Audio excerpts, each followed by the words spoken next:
les accidents qui arrivent au quotidien, à la maison ou pendant les loisirs, souvent dans le cadre familial ou scolaire. Les enfants en bas âge découvrent le monde, ils grandissent à des vitesses différentes et c'est vrai que n'ayant pas conscience du danger et des conséquences de leurs actes, ils sont souvent sujets aux accidents, aux chutes qui peuvent être très graves et aussi ces accidents arrivent par manque de vigilance des parents. Alors les plus courants, ça va être la noyade, qui est la première cause de mortalité chez les jeunes enfants en France. Ensuite, on va voir tout ce qui sont les chutes, les intoxications, les brûlures. Et après, tous les accidents liés aux loisirs, au comportement avec les animaux. Donc il y a énormément de choses qu'on va pouvoir aborder.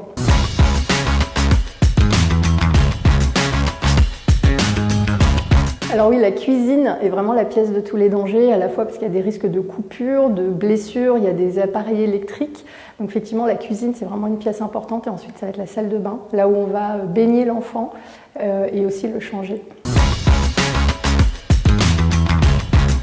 La première chose à prendre en compte, c'est vraiment une surveillance. Donc il faut que la surveillance des parents, elle soit active, permanente et individualisée, c'est-à-dire qu'il faut vraiment que les parents prennent conscience qu'un enfant peut se noyer en quelques secondes sans se débattre, sans un bruit, dans très peu d'eau. Donc il va falloir vraiment une surveillance très active et ne rien faire d'autre pendant ce temps-là.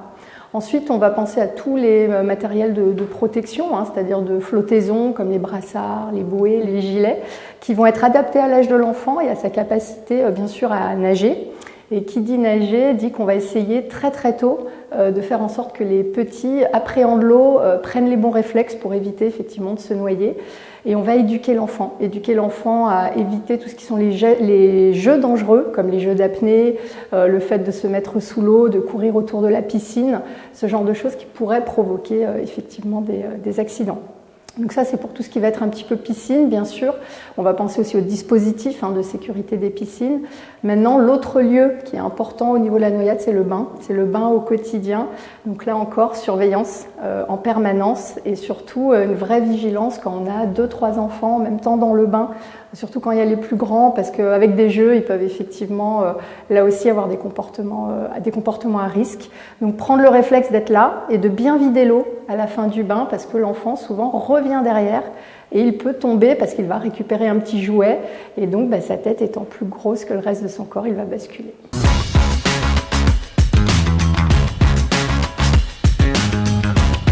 Alors pour les chutes, on va faire attention à tout ce qui sont les chutes de grande hauteur. On va entendre les balcons, les fenêtres. Donc il va falloir être vraiment vigilant à ne pas laisser des fenêtres ouvertes ou des balcons ouverts quand les enfants jouent. Du coup, ça va supposer de la surveillance. Si on a besoin d'aérer la pièce et que l'enfant est sur place, on va utiliser des dispositifs spécifiques comme des entrebâilleurs ou utiliser les fenêtres oscillobattantes qui permettront d'aérer en toute sécurité. Ensuite, on va aussi être vigilant à peut-être ranger, ne pas laisser des petits meubles, tout ce qui peut être en face des fenêtres où l'enfant va vouloir découvrir, grimper parce qu'il est curieux.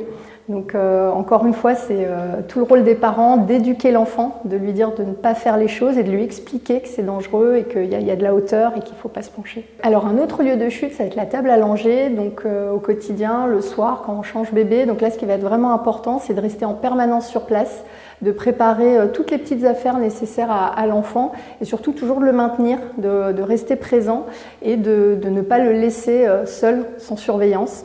On va appliquer ces mêmes consignes sur la chaise haute, c'est-à-dire ne pas laisser l'enfant sur la chaise haute à la fin du repas car ce n'est pas un lieu d'attente. Il va en avoir marre, il va vouloir descendre et c'est là où l'accident arrive.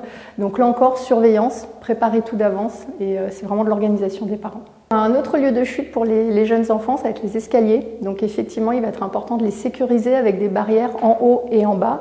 Et surtout d'apprendre à l'enfant progressivement à descendre les escaliers. Et on commencera à leur apprendre quand ils sauront monter tout seuls à 4 pattes. Et on emploiera la même technique pour redescendre. Donc on va vraiment s'adapter au développement psychomoteur de l'enfant pour lui apprendre à appréhender les escaliers.